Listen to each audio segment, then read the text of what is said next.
ஓம் சக்தி ஜோதிடம் நேயர்கள் அனைவர்களுக்கும் அன்பார்ந்த வணக்கங்கள். நேயர்களே,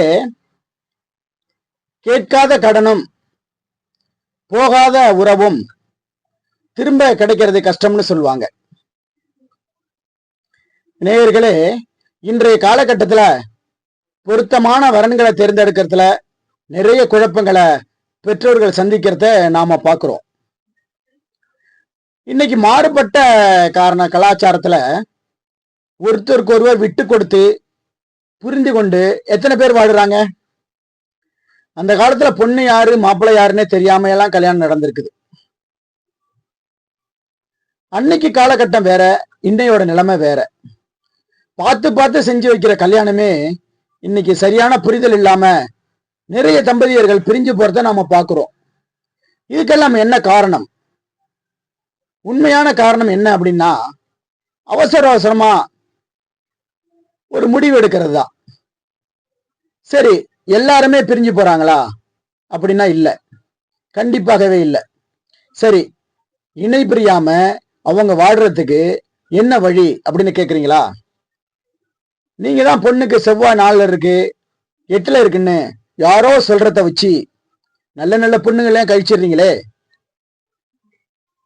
ஒரு விஷயத்தை நீங்க நல்லா புரிஞ்சுக்கணும். பெண்ணோட ஜாதகத்துல 4 செவ்வாய் இருந்தாண்ண 8 செவ்வாய் இருந்தாண்ண நல்ல சுபமான இடத்துல சுப கிரகங்களோட பார்வையோட செவ்வாய் ஒரு பொண்ணுக்கு இருந்தா அந்த பொண்ணு தான் அதிர்ஷ்டமான பொண்ணு. அந்த பொண்ணு தான் குடும்பத்துக்கு ஏத்து குடும்பத்துக்கு அனுசரிச்சு குடும்பத்தை நடத்துற பொண்ணு. ஒரு பொண்ணோட ஜாதகத்துல செவ்வாய் நல்லா இருந்தாலே அந்த பொண்ணு தாங்க குடும்பத்துக்கு ஏத்த பொண்ணு. இது தெரியாம நிறைய பேரு ஏமாந்துகிட்டு இருக்கிறீங்க. அப்புறம் லக்னாதிபதியும் 7ஆம் அதிபதியும் ஒருத்தருக்கு ஒருத்தர் பகை இல்லாம சுபமா இருக்காங்களான்னு பாருங்க.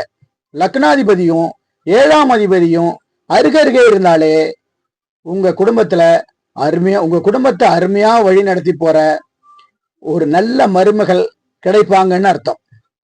பெண்ணோட ஜாதகத்துல 2ஆம் இடமும் 7ஆம் இடமும் 8ஆம் இடமும் சுபபலம் பெற்றிருந்தாலோ அல்லது 7ஆம் இடம் சுத்தமாக இருந்தாலோ அந்த பெண் நிச்சயமா உத்தமமான பெண்ணா குடும்பத்தை அரவணைச்சி கணவனுக்கு நல்ல துணைவியாக இருப்பாள் என்று நிச்சயமா சொல்ல முடியும். ஜாதகத்தை பத்தி உண்மையான தத்துவத்தை புரியாம திருமணத்தை நடத்தி வைக்கிறனாலதான் இன்னைக்கு கருத்து வேறுபாடுகள் ஏற்பட்டு அதிகமா கருத்து வேறுபாடுகள் ஆகிறதுக்கு ஒரு காரணமுமாக அமையுது. ஆணுடைய ஜாதகத்துல சுக்கிரன் நல்ல நிலைமையில இருக்கணும். அதே மாதிரி பெண்ணோட ஜாதகத்துல செவ்வாய் நல்ல நிலைமையில இருக்கணும். இப்படி இருந்தாலே அவங்களுடைய வாழ்க்கை ஒரு ஆனந்தமான வாழ்க்கையா நிச்சயமாக இருக்கும். இதத்தான் இறைவன் இன்னாருக்கு இன்னார்னு வகுத்து வச்சிருக்கிறதா சொல்றாங்க.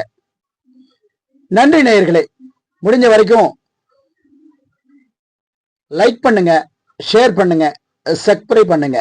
மீண்டும் ஒரு நல்ல பதிவில் சந்திப்போம். நன்றி, வணக்கம்.